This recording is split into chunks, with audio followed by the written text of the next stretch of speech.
technology is advancing at a very fast rate. 3,300 startups that are in the AI space. That shows you something's going on. The world is about to change, is what I'm saying. Where is AI headed? We're heading into a world of augmented reality. In 5 years, you're going to be wearing a pair of glasses, whether they're from Apple or Snap. I really don't care. Fascinating and creepy at all at the same time. I mean, that's sort of the whole AI space. When I was 13 years old, my mom got a job from Hildy Licht, who worked for Apple, and she had me build hundreds of Apple II motherboards when I was 13. So I was Apple's first child laborer, and that got me to fall in love with new things. And when I saw the guy who built the motherboard's car in a parking lot at the community college I was going to, I stalked him, and that was Woz. And that kicked off my whole career. So, yeah, so I've had a crazy world, and that led to doing this kind of stuff at Microsoft and Fast Company and Rackspace. And at Microsoft, they let me walk around with a $250 video camera and go into anybody's office I wanted to and ask them what the fuck they were doing. And I did 600 interviews there, from Bill Gates to the janitor. Holy cow. Yeah, that's insane. Do you still talk to Woz, or like what? Oh yeah. Once in a while. It's been a while. I should. He's been mostly retired, so I've been leaving him alone. But well, he needs the money, you know. So one of my questions about was, we know your successes, but what was your failures? He said, "Oh, all my friends think that spending $200 million on a music festival was a little bit of a failure." Wow. I guess that's what happens when you start Apple. It's like, let's throw a big party and spend $200 million. Oh, yeah. So you worked at Microsoft, and then Hunter and I know your background, but for the audience, then from there, where things lead you? Well, before I worked at Microsoft, I started a blog because in the 90s I worked for a computer programming magazine, and I started working in the conference team, working with speakers and setting up the conference and doing all that. And two of them talked me into blogging in 2000, and I didn't know it at the time, but that was really a disruptive technology built on the back of Google. And as Google got more and more important, blogs became more and more important. And then 2 years later, after I started blogging, you started seeing things like TechCrunch and Engadget and Gizmodo and Huffington Post get started. So I had a front row seat on the creation of all these media companies. Right? Yeah, I remember like TechCrunch was the big one back in the day when I was the first one to link to TechCrunch on my blog. Really? Yeah. Is Michael Arrington's not a part of it anymore, is he? No, but I just talked with him a month ago. He's doing pretty good. So yeah, he still remembers that because it was important for him to get that kind of market acceptance. So back then I had the only blog that launched new things, right, for almost a decade. Maybe not a decade, but half a decade. I had the blog where startups had to come and get launched, right? Now there's hundreds, or thousands. How long? When was that started? What year? 2000. December 2000. Yeah, and there's only a couple of hundred blogs in total back then, right? Yeah. I didn't even think it was important enough to do a conference session on blogs. Who would have thought? I mean, TechCrunch sold for it was like $100 million or something. 30, but 30, okay. Arrington owned most of the equity, so he made pretty good. He made out pretty well. He didn't take any venture capital or anything. So awesome. Yeah. The world has changed now. Now 30 is like, what? Probably get 300 now. But yeah, right. That's nothing. So the new craze obviously is AI. AI is coming into everything. AI has an application in everything. Everything. What's the big appeal with AI right now? I have a list on X.com. 3,300 startups, companies that are in the AI space. That shows you something's going on, right? And these companies are doing all sorts of different things. I mean, the big sexy ones are like OpenAI that, has ChatGPT, but there's 3,200 others that are doing all sorts of things, from running factory floors to helping retail stores to helping people with their finances, to all sorts of different things, right? It's real interesting to go through that list and look at what's going down, because these startups didn't exist a year ago. So you say something's going on. What is it that's going on? The world of AI is, the technology is advancing at a very fast rate. We're in an exponentially growing world, and that's causing a lot of companies to be formed and a lot of activity and a lot of change for human beings. Have you stumbled across any of these companies or projects that you'd say is your favorite, or that you thought was just super cool or interesting? I'm using one right now called Rewind. It's listening to our conversation and it's writing show notes for me, and I can talk to it and it can write things. It's watching everything I do and everything I say on my computer, and it's helping me over time, right? And it just came out yesterday for Windows. It started on the Mac. So yeah, that's a fun one. But the big sexy ones that if you haven't tried ChatGPT 4 yet and you're not paying your $20, shame on you, right? That's the big mama. That's the one that's disrupting Google, disrupting all sorts of companies. And it has a large language model underneath it, right? Up on the cloud, there's a large language model that you're talking to. And this is a very crazy new technology. Siri was launched on my show, and that was the first consumer app. And these people are AI pioneers now, the three founders of Siri. I just interviewed them on stage, and they said they were all shocked by GPT-4, right? That it did so many things well that were very hard for Siri's original technology to do. Yeah, Siri seems like ancient now compared to ChatGPT. It's crazy. And Amazon just this morning announced a new Alexa that's a large language model driven. So we're going to get a better Alexa soon. And Apple's working on a large language model driven system for a replacement for Siri. And we'll see when that comes out. Probably 2 years, because Apple always comes late and always does it better than anybody else, right? Yeah. And they don't like talking about AI either for some reason. I mean, there's reasons, but because they're not ready yet. Yeah. They're trying to keep it muted. Like, don't pay attention to those open AI people. They, you know, wait for us to learn all their mistakes and do it right. You know. Gotcha. Yeah. Like, it's funny because it seems like all these companies, like you mentioned, there's a ton of companies that are startups out there that are around the AI space, but almost all of them, and correct me if I'm wrong, are based off of the OpenAI API, right? Or is that incorrect? A lot of them are using OpenAI as their backend, as their large language model that they talk to. You know, large language model is great for a whole lot of work, right?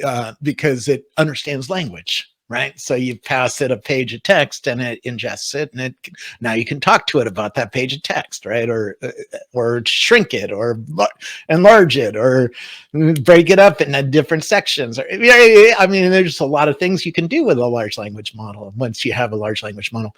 But there's a whole raft of companies that are using that as the back end for their project. Like I have a psychiatrist I worked with called the Palo Alto Clinic is the tool, and they built a tool to listen to psychiatry therapy sessions and write highly detailed scientific notes. And it uses ChatGPT as the back end. At least right now, they're looking at getting their own large language model for privacy reasons and other reasons. They're looking at different ways, because Facebook or Meta has the Llama open source models, which you can download and use on your local machine. We should talk about how magical that is, by the way.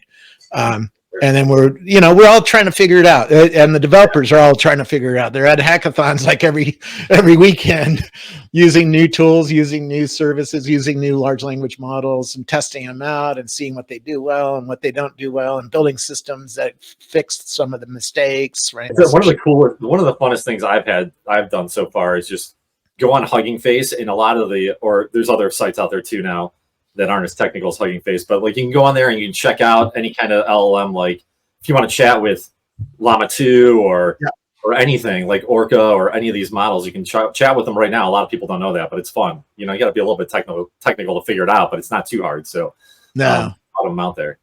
The large language model, I mean, this is a new machine for human beings that has it's a machine that has 1 trillion knobs. It's a very complex new machine.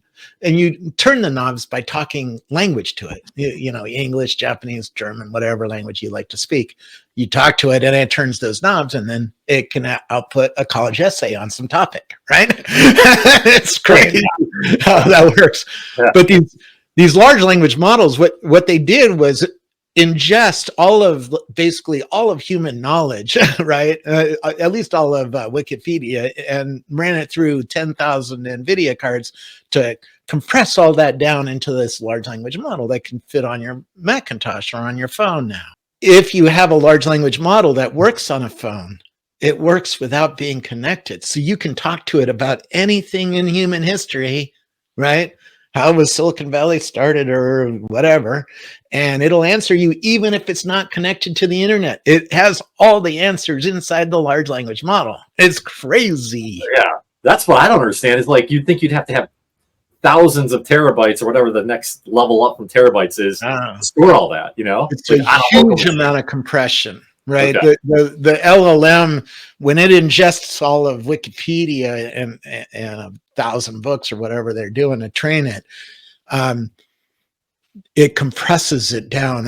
Stable Diffusion, Stability AI, EMAD said this at his launch, that they ingested, I forget, 100,000 gigabytes of data, and their large language model compressed down to less than a gigabyte, right? Wow.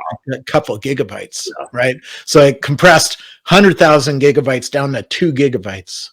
That's an incredible compression. Yeah, you can't even wrap your head around that. That's so insane. It's a magical technology, and so that's why it's so important for everybody to pay attention to these large language models and all the other things that are happening in the AI community, because they're starting to be used on the factory floor, in retail stores, and other places, like a psychiatrist's therapy session, right? Who saw that coming a year ago? Right. And it's really good at listening, by the way. So that's one of the things I like doing with like my Open AI app on my iPhone. You get ChatGPT, and in the prompt window, or where you type to it, there's a little icon. You click the icon, and it opens the microphone, and you start talking to it. And then after just a minute or two, it'll start getting involved in your conversation. Like it get involved in your conversation. Do you put a prompt in that point? At that point, it just starts talking back to you. Yeah, it goes, oh, you, the three of you are having a nice conversation about AI this morning. Yeah, right? And here's some other things you should think about, based on the topic you're talking about. Wow. Yeah. Fascinating and creepy at all at the same time. I mean, that's the whole AI space. There we go. And now we have a large language model coming from Alexa, right? So anybody with an Alexa device is going to have one of these listening to you all the time. You're right. I think the paranoia and conspiracy theories are going to be on a whole new level at this point, Now, will Amazon turn it on all the time? Probably not, because they don't want to freak out people. But it could listen to you all the time. It could. I mean, I had a woman at an AI hackathon last week who's building a watch that'll listen to her all the time. Always open, always listening, and it is a memory aid and helps her. Rewind is doing the same thing, right? It's always listening, always watching. Is the rewind just for videos? Is it for anything? No, it watches my desktop. It's running on my Macintosh. It runs every damn thing I do on my Macintosh and everything I say, and it writes that as a transcript and a notes and a database that you can then search for. What the hell did I say to these guys yesterday? Right? So you could ask you like what apps you use the most and stuff like that, or like Yeah, so that's why this is a weird world we're heading into, and Rewind is one of the first apps that's sort of in this new world of always listening, always watching, right? Which is a huge privacy problem. I mean, security people are going, what? You give it access to watch your screen? It's going to learn all your passwords. Oh, yeah, but Yeah, that's. I didn't think about that. But this is it's the ultimate keylogger, right? Which is like totally like just the other day, there's some program out there that can listen to the keyboard strokes and figure out what you're. Yeah, this one just watches what you're doing. Just watches, even better. Not for us, but yeah, it brings up an interesting point. A lot of the developers we talk to have a lot of different takes on the direction of AI generally. Yeah. I was just wondering what your take is. Where is AI headed? Is it headed towards more of this like character interaction? Is it taking away mundane tasks? Where are we headed? We're heading into a world of augmented reality. In 5 years, you're going to be wearing a pair of glasses, whether they're from Apple or Snap. I really don't care. You're going to be wearing a pair of glasses because you're going to have to, because it's going to give you such a mind-blowing user interface compared to 2D screens in your life. You're going to go to the Apple store and try them out and go, oh shit, right? I've seen the prototypes of the glasses. It's insane. So once you're in that world, you're going to have an AI assistant or a group of AI assistants that are in the room with you, like standing next to you or sitting next to you.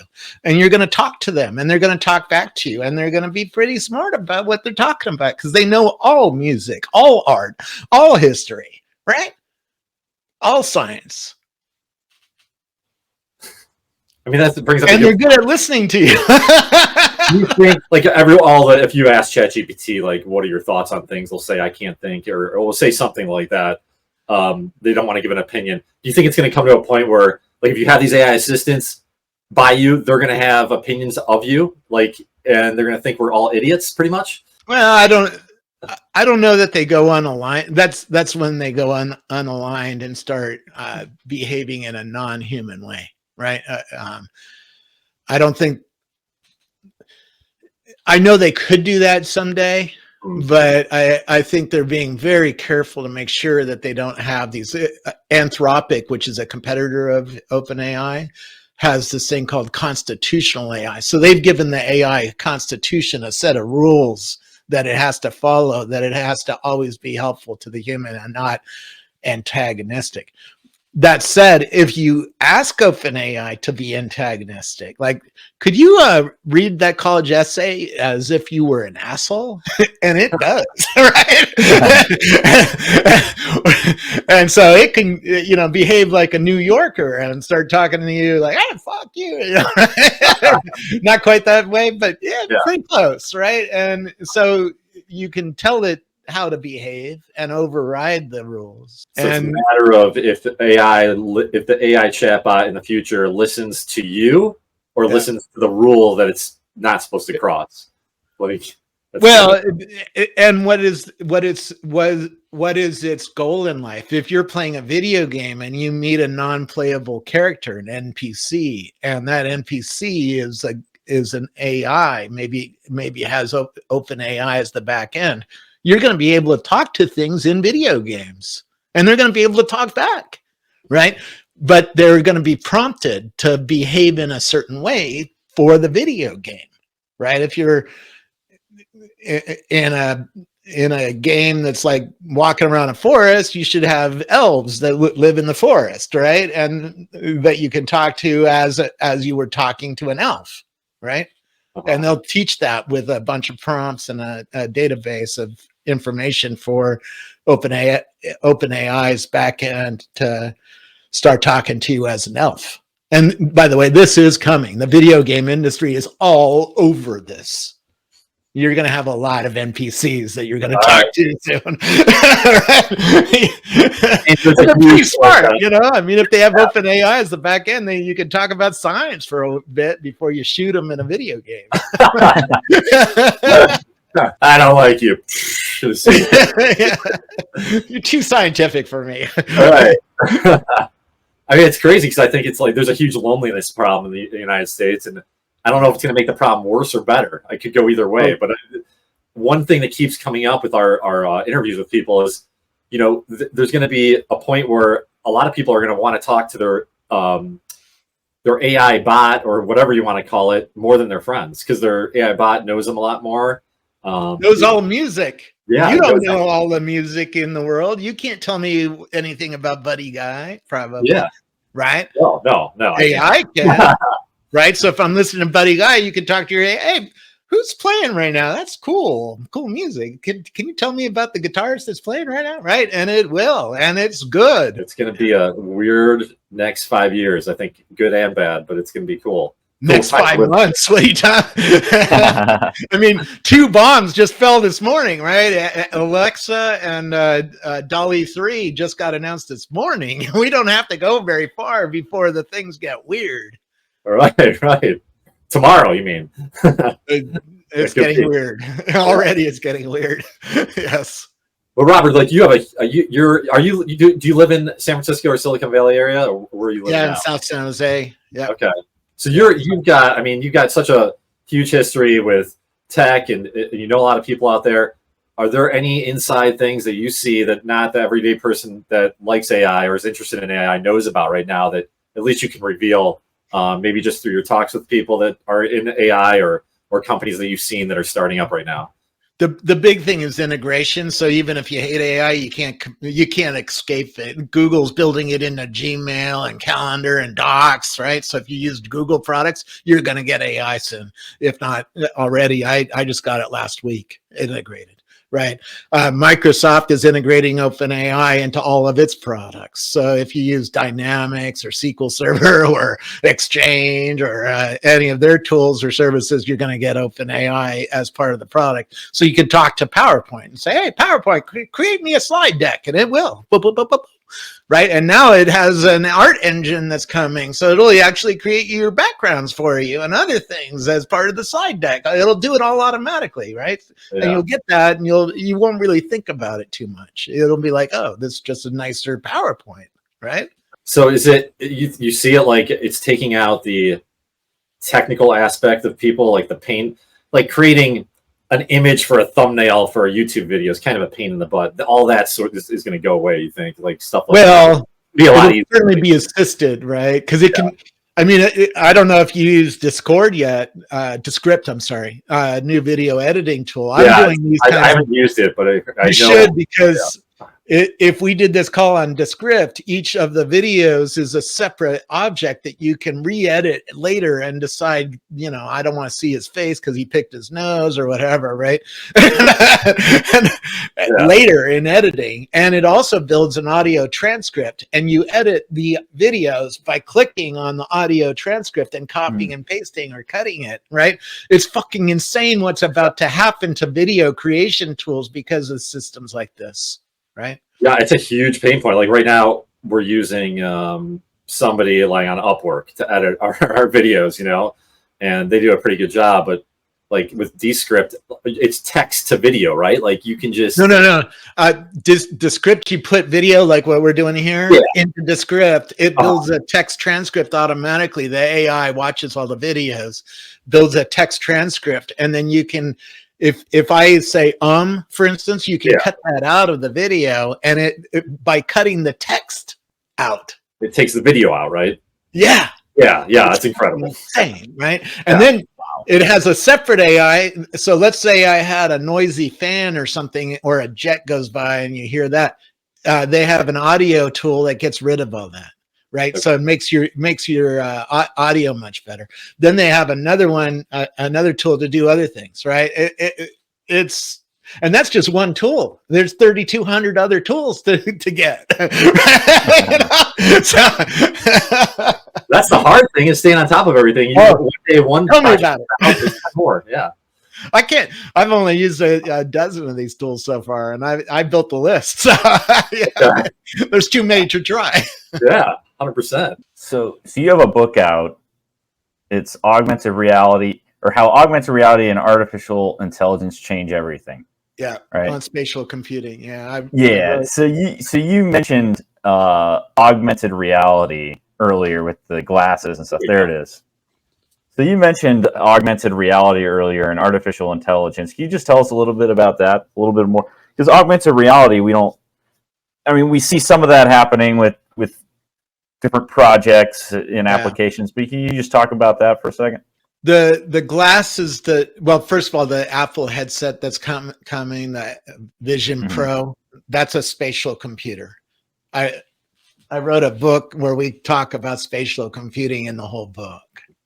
This is 3 years old now. right? You're way ahead of the game. I mean, we're 3 years. Irina and I are 3 years ahead of Apple, which is sort of unfair because Apple's been investing in this for a decade, and they finally are shipping their first product, right? So that's how long it takes these big companies from going from an idea on a whiteboard with Steve Jobs to shipping a product in a retail store, right? It takes that long for the price to come down, for the things to get smaller, for the design and get all good enough. And in the headset is an M2 processor. So the M2 processor is magical because 21% of that processor is AI. It's an AI inferencing system as only 1/4 of the chip. So cut out like a piece of the chip that is doing the AI inferencing. That's a huge amount of AI inferencing. That's more AI inferencing, people tell me, than a NVIDIA 3080 card. Now, NVIDIA cards are needed for building the models, but I'm talking about runtime, running the LLM on your head, right? That requires a lot of hardware. So Apple is bringing that hardware first in the Vision Pro next year, right? So there's already a lot of AI hardware on the head that's driving the two displays in front of you, right? So now we can start thinking about, well, what does that mean as the AI gets better and better and better over time? Because there's an M3 chip coming, which has a lot more GPU. The new phone just shipped that has a lot more GPU, right? It's going to drive glasses soon. Well, why do we need to drive glasses? Because you get a huge virtual monitor in front of you. So instead of just looking at you on a small little display, I get to see you on a big IMAX theater display, right? That's wrapped all the way around me. That's the first thing to get the Vision Pro for, is watching movies. It's better than your TV at home, way better. It's not even close, right? Because you get a big freaking virtualized IMAX theater in your house on your head, right? Now that we have that, the augmented reality is going to be the user interface for integrating with the 3200 AI apps, right? Because you're going to be talking to Siri soon. It's going to understand what you're wanting to do, and it's going to go and talk to other APIs or other AIs to do things like, hey, Siri, can you create me a website? Well, there's an AI that does that, right? But it's not hooked up right now. It will be when in 5 years. Okay. Right? The new LLM-based systems that Stanford's working on already can talk to 16,000 APIs. The first Siri only hooked up to 12. APIs are application programming interfaces, the way software talks to software, right? The world is about to change, is what I'm saying. and spatial computing is how you're going to run this. Okay. Today's headset, the one that's coming next year, is big and ugly and expensive. In 5 years, it's going to be a pair of glasses and much cheaper. You mentioned you got to try a product out earlier. I've been covering augmented reality for a long time. So Lockheed Martin came to my house and showed me their optics. Loomis came to my house and showed me their optics. They're from Israel. So I've seen the projectors and the waveguides and the way you're going to do this for a long time.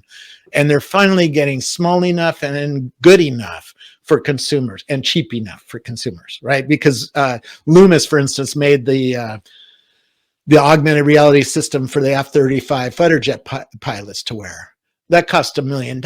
Well, consumers don't have $1 million to spend on some toy, right? So some consumer electronics gadget. That's starting to come down less than $4,000. In 5 years, it'll be less than $1,000 and way more capable and way lighter weight and way smaller than it is today.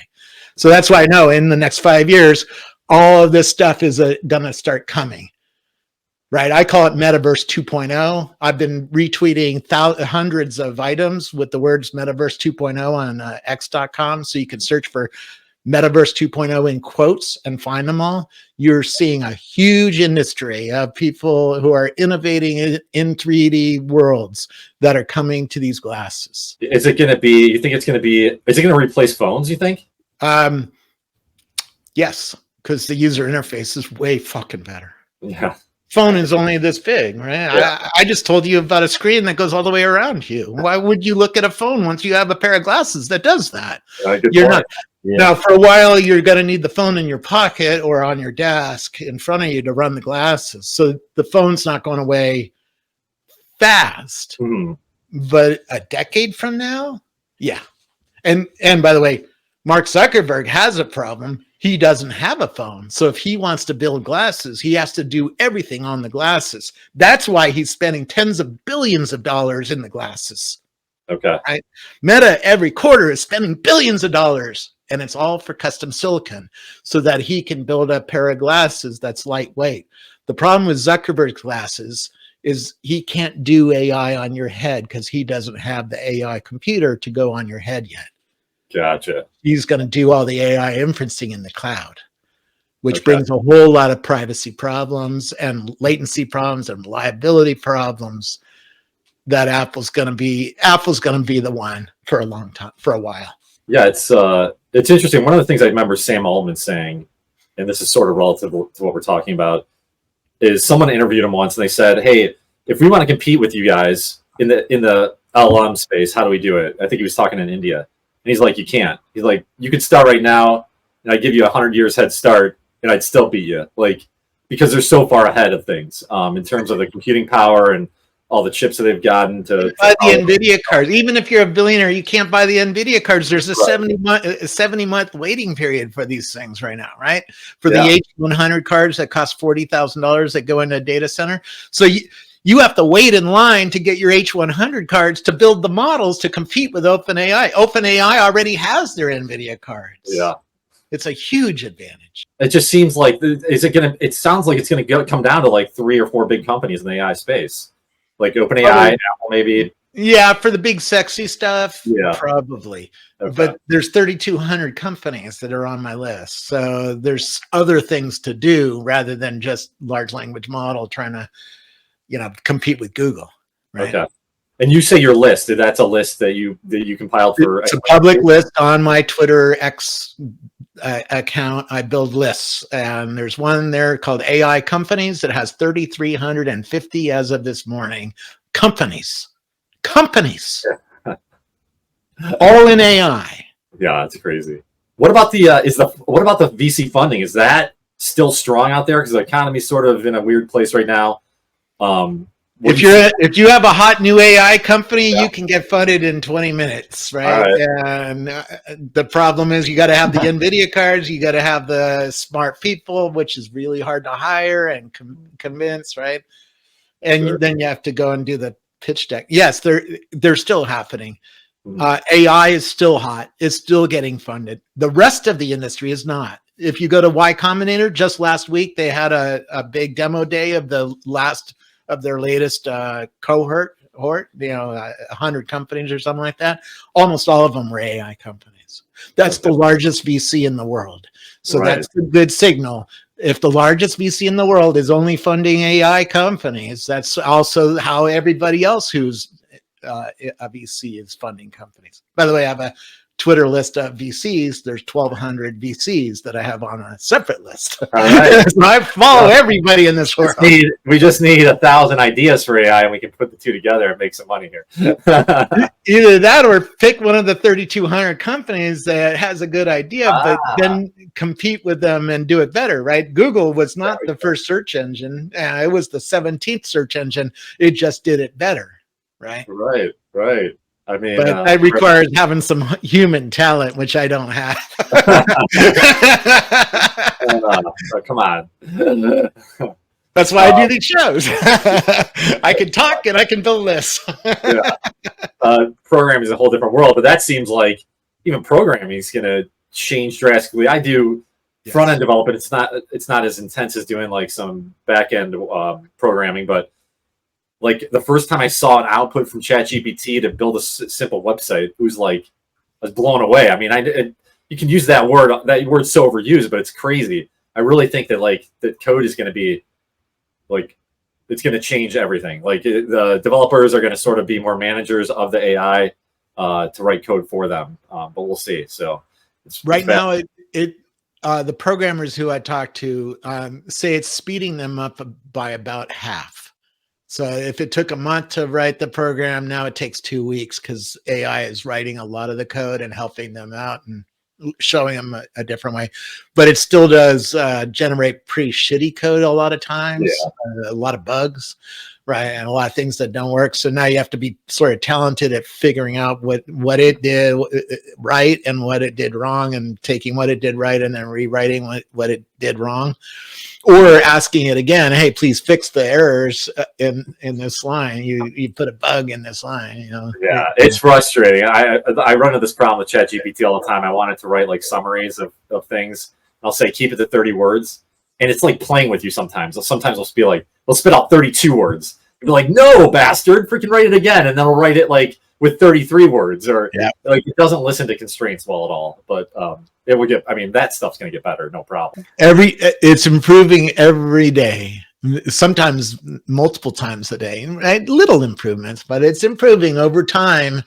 You can see a trend line of, oh, it's better today than it was a month ago. How much better? Quite a bit better. So you can start plotting out a line and go, okay, and in 2 or 3 years, it's going to be pretty damn good at writing code. And that's when the world really starts changing. So, Robert, I wanted to ask you, everybody talks about AI can do this, AI can do that. Is there anything that you see that AI can't do, or that it won't be able to do for a long time, at least? Ooh, that's a different question, because that's hard to answer, because that's not fun. we're seeing so many breakthroughs in AI every month, literally, that it's hard to predict, what it won't do in 5 years. I assume it'll do almost everything. But as of today, it's September 2023. It still hallucinates a lot, right? I went to an Austin restaurant in Austin, Texas, and I used ChatGPT, and I was like, what should I eat at this restaurant? And it gave me 6 items, and 4 were amazing. I had them all, and they were really good advice.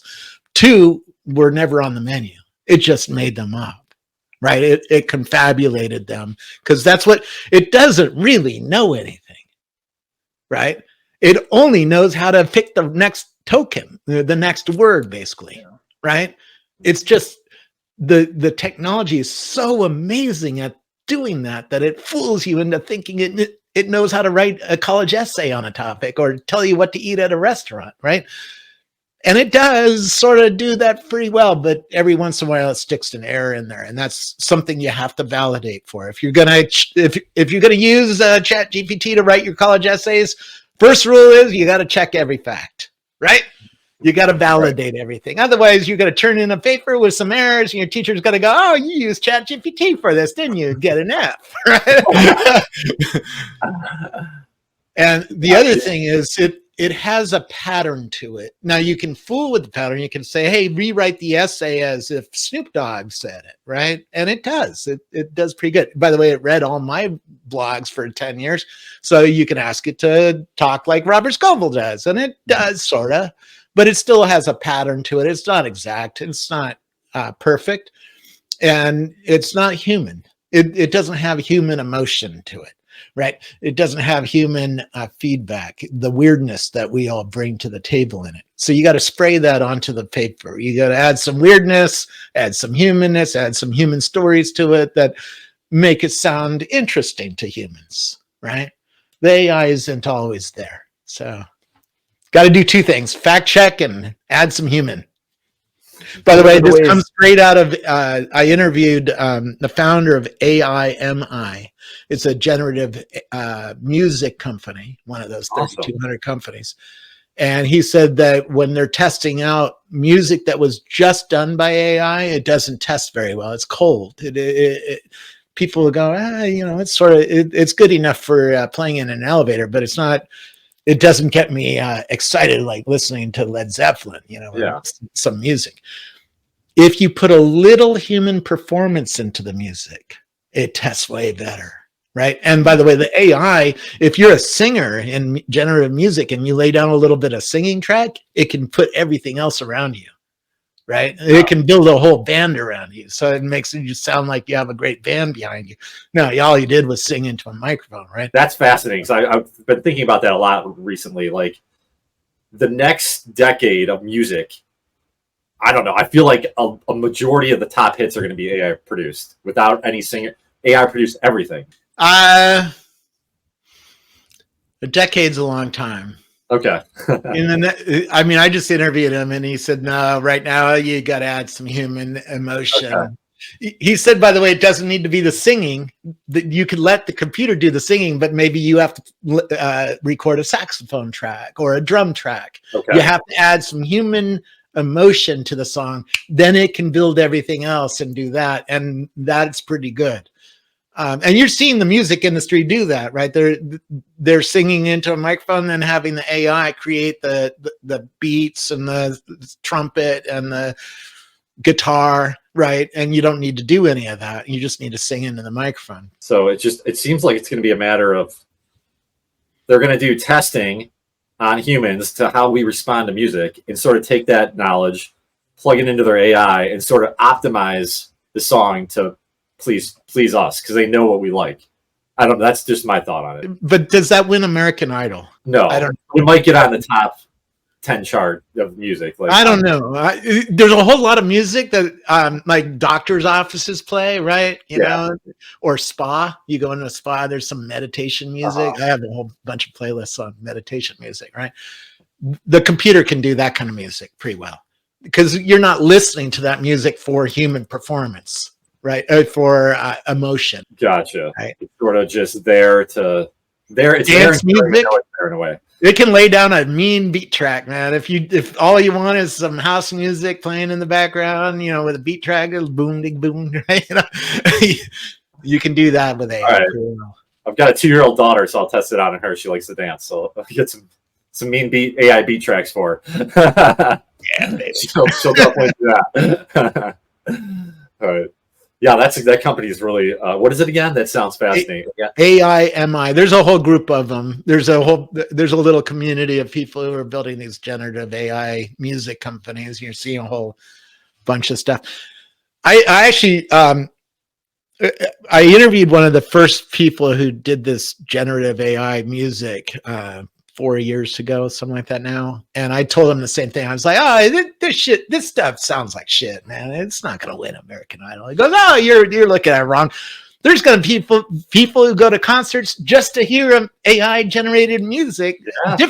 They're still going to go to the human ones too, because human music is fun, but there's a whole field now of this AI music. And he has a point. It's getting to you know, in 4 years, it went from really shitty music to now at least it's a good beat track, you know, and I can dance to it. So what's it going to be like in 4 years? Yeah, you're probably right. That AI might be in the top 10. I see. Like, I don't even think it's going to matter. It's going to be like, if there's a song that's catchy that people love, like why would you care if it's AI or not? Like, but you're also leaving out what's about to come, which is the metaverse, the augmented reality. If I'm going to build you a castle in the metaverse, right, with 100 rooms, where do I get the music for that? Like each room should have its own music. Yeah, right now you're screwed, right? Like you have to pay for it. Yeah, because you got to pay for it. They don't let you do it, right? Because they want you to go to Apple Music or Spotify and pay for it. Mm-hmm. That's a place where generative music might really do amazingly and provide a new kind of a music experience that humans can't do. Like every voxel around you, everything around you can have its own music note on it. So you waving your hand could generate a new kind of instrument. Wow, my mind's just expanding here. Right. And or a sound field that you walk through in your living room. Skrillex put down sound in your living room everywhere. And as you walk around, the sound is changing. Right. It's almost like the traditional music right now is one song, but in the future it could be just multiple thousands of different songs. Or customized to what you like. Different. All right. All right, so let's talk about spatial audio right now, right? Dolby Atmos. I'm the largest collector of Dolby Atmos music in the world. If anybody wants my music playlist, they're open in public on Apple Music. Dolby Atmos works by laying the music out around you. The computer gets a metadata field, right? In my house, I have 25 little speakers around me, all controlled by computer. Right? That's what Sonos does. Mm-hmm. And the computer gets its instructions from a metadata feed on top of the music. And it tells the computer, hey, put the drums there, put the singer over here, put the flute over here, right? Mm-hmm. The problem is it's all laid out around you. You can't walk between the flute and the drums and hear what that would sound like. Like I was in a marching band in high school, and I heard what it sounds like to be between the tuba and the clarinets. Okay. Right? Yeah. And I could walk between them and hear what that sounds like. You can't do that with spatial audio today, at least not with Dolby Atmos professionally recorded music. The music industry has standardized on Dolby Atmos for their spatial audio surround sound systems, and it was designed for movie theaters, right? Mm-hmm. And movie theaters, you're sitting in one spot and the sound has to go all the way around you, right? That's sure. Spatial audio. But in glasses, I could recreate a sound field where everything I'm walking between is its own musical instrument. So I could walk through it like I walked through the high school marching band. So it's like you're immersed in the music. Bingo. Okay. Bingo. So now if I'm playing a new kind of video game or a new kind of experience or a new kind of concert, I can have experiences with music that I just can't have with Dolby Atmos. Right. Got it. And that will all with the glasses, you think? And AI generation, because the music industry tells me they can't record a high school marching band the way I want to record it, which is everybody has a microphone on and is recorded discreetly. Like the drums are separate from the guitar, from the trumpet, from the singer. They're all separate. They're decomposed, the music industry says, into its own component parts. Okay. And I can't record, the music industry can't do that because it's too many microphones and too hard a job to do that. And even if they could, and they could probably if they spent enough money on it, they can't distribute it to you. Dolby Atmos is actually only 2-channel music that the computer splits up into the components around you, right? So you can still get the song on Apple Music or Tidal or Amazon Music. But you can only listen to it in 2 channels, no matter what you do. No. If you have a Dolby Atmos system like I do, you hear it in surround sound, but it's technically 2-channel music that's being split up by the AI. The AI is decomposing that music and separating it around you in 3D space. Okay. The generative way is it all is created on your head in the M2 chip as you're walking around. I see. All right. And therefore it doesn't need to distribute much, right? Because it's all inside the chip. It's inside that model, that AI model that AIMI has created, or some other company. Yeah. So in that 21% processing power of the chip, it's doing that for you for the audio. Okay. Bingo. Got it. Bingo.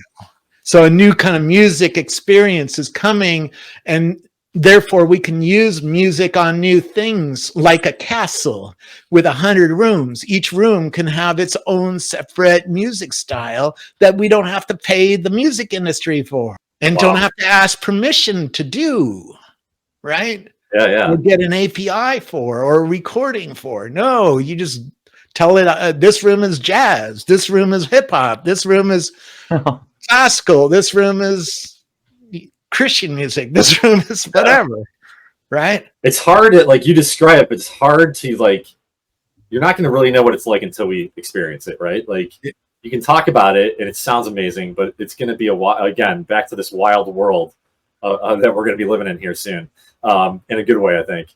But that brings a good transition here, is because we we like to ask everybody this, but what, everyone has, there's so much hype about AI, but there's also the fear, like it's going to end the world. It's worse than it's going to get you fired. Yeah. What are your thoughts on the fear factor that everyone's injecting for AI here?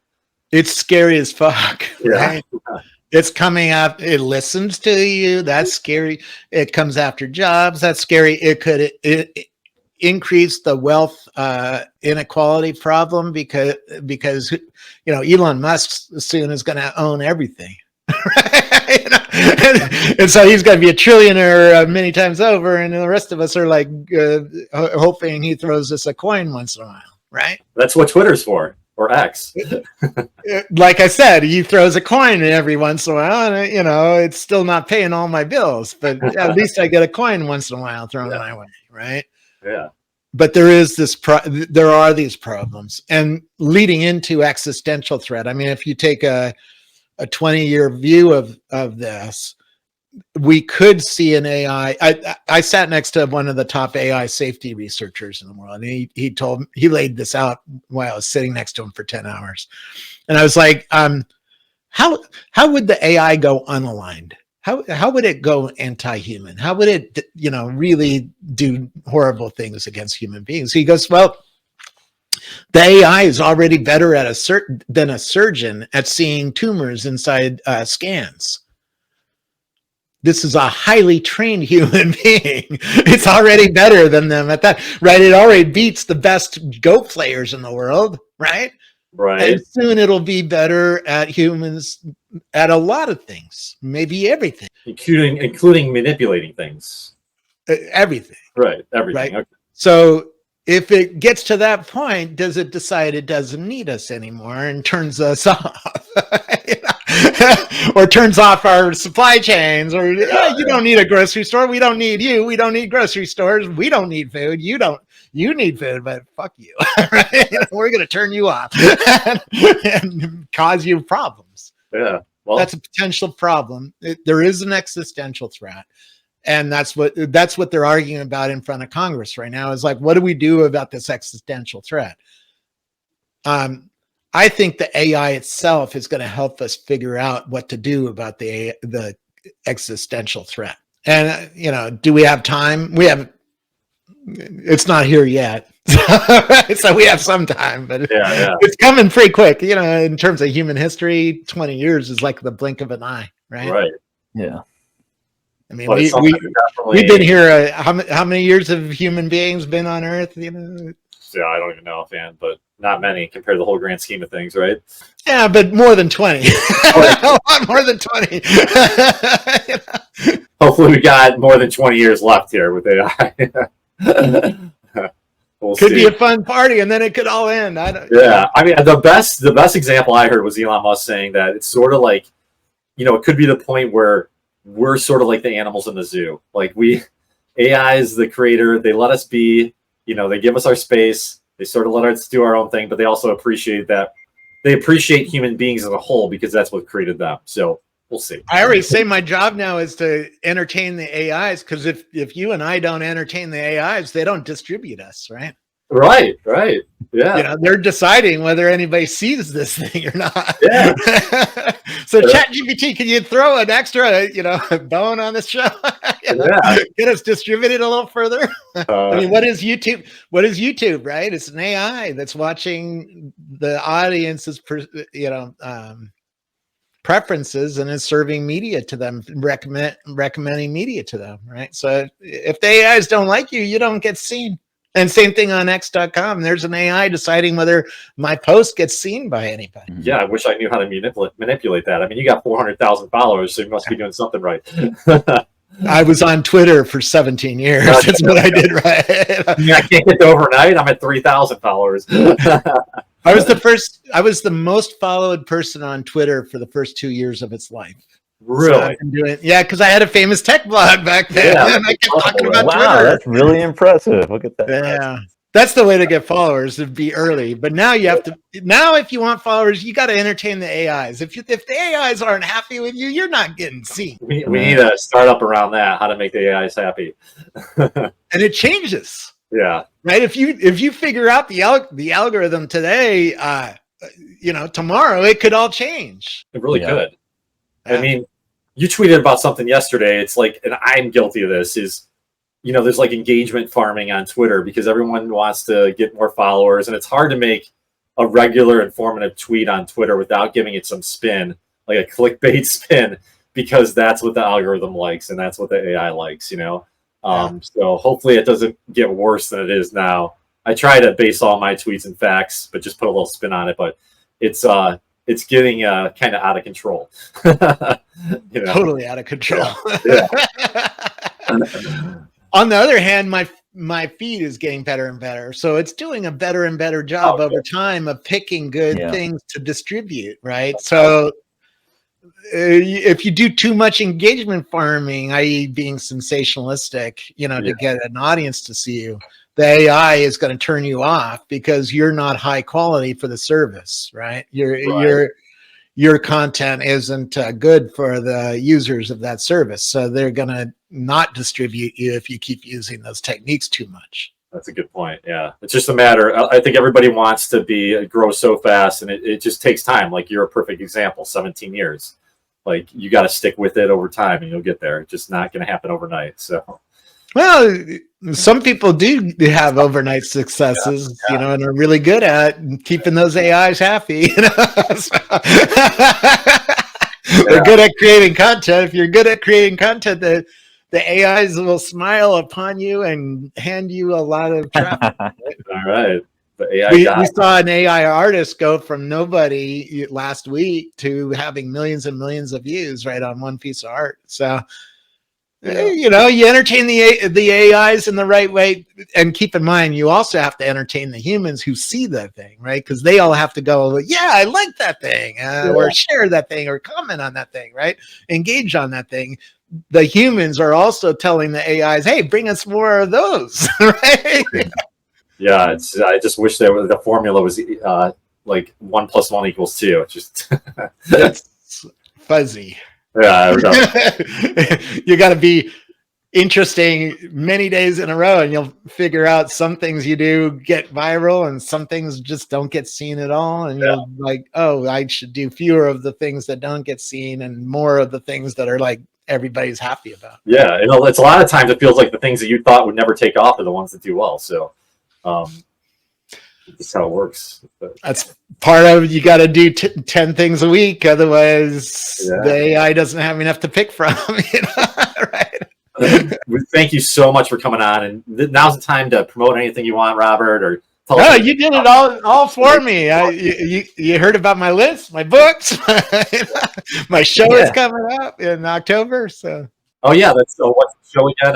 I don't remember the name. Yeah, it's called Unaligned, and it'll be interviews of people who are running these 3,200 AI companies. That's why I created the list. Yeah. Awesome. So I could really understand the industry in a much better way. Well, maybe Hunter and I will come up with one of these companies. We'll get on your list if we're good enough, if we're worthy, and then we'll talk to you again.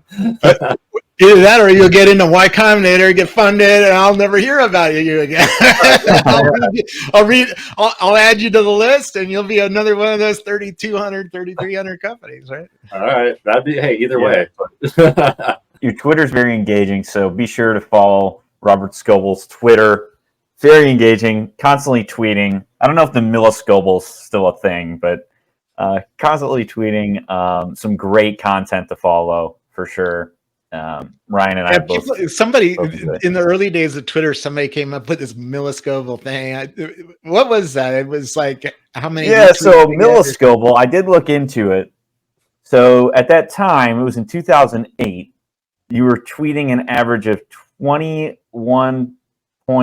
tweets per day.